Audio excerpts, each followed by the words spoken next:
بسم اللہ الرحمن الرحیم۔ پیارے بہن بھائیو السلام علیکم۔ Kitchen tips.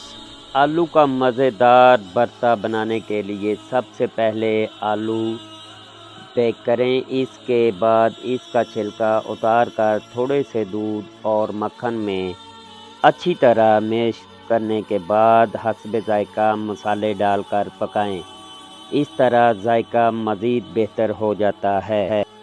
شہد یا کسی بھی طرح کا جمع ہوا سیرپ آپ بوتل سے نکالتے وقت اگر سٹیل کا چمچ گرم پانی میں ڈپ کر کے استعمال کریں تو شہد یا سیرپ چمچ کے ساتھ نہیں چپکے گا۔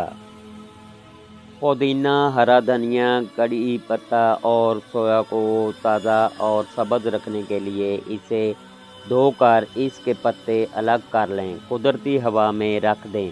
جب اس کا پانی خشک ہو جائے تو اس کو زگ زیگ بیگ میں محفوظ کر لیں۔ ایک ہفتے تک اس کی رنگت، خوشبو اور تازگی برقرار رہے گی اور آپ کو تازہ دھنیا پودینہ کے لیے بھاگ دوڑ نہیں کرنا پڑے گی۔ ادرک اور لہسن کا آمیزہ بنانے کے بعد اس میں تھوڑا سا سرکہ یا نمک یا تیل شامل کر دیں تو یہ فریج کے باہر بھی سبز نہیں پڑے گا اور اپنی رنگت اور خوشبو برقرار رکھے گا۔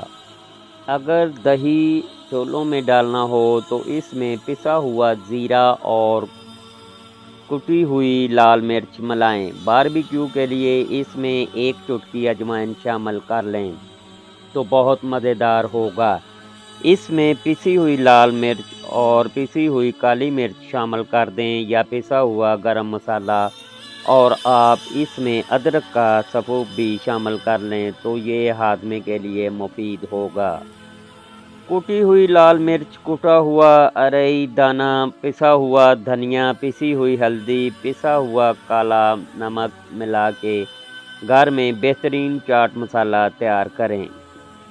زیرہ، ثابت دھنیا اور سونف وغیرہ جب منگوائیں تو اسے صاف کر کے بھون کر کوٹ لیں اور علیحدہ علیحدہ رکھ لیں اور حسب ضرورت استعمال کریں۔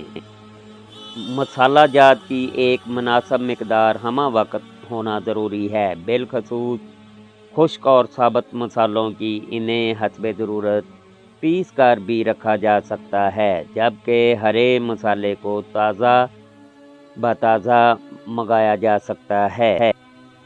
بڑے کیک کو فریز کرنے سے پہلے اس کے سلائس بنا کر ہر سلائس کے درمیان نان سٹک پیپر رکھ دیں۔ اس کے بعد کیک کو آپس میں جوڑ دیں اور فریزر میں رکھ دیں۔ اس طرح آپ پورے کیک کی بجائے صرف ضرورت کے مطابق سلائس نکال کر سرو کر سکتی ہیں۔ 3 پاؤ چینی شربت کی خالی بوتل میں ڈال کر اوپر سے تھوڑا سا نیم گرم پانی ڈال دیں۔ چینی گھل کر شیرہ یعنی سیرپ بن جائے گی۔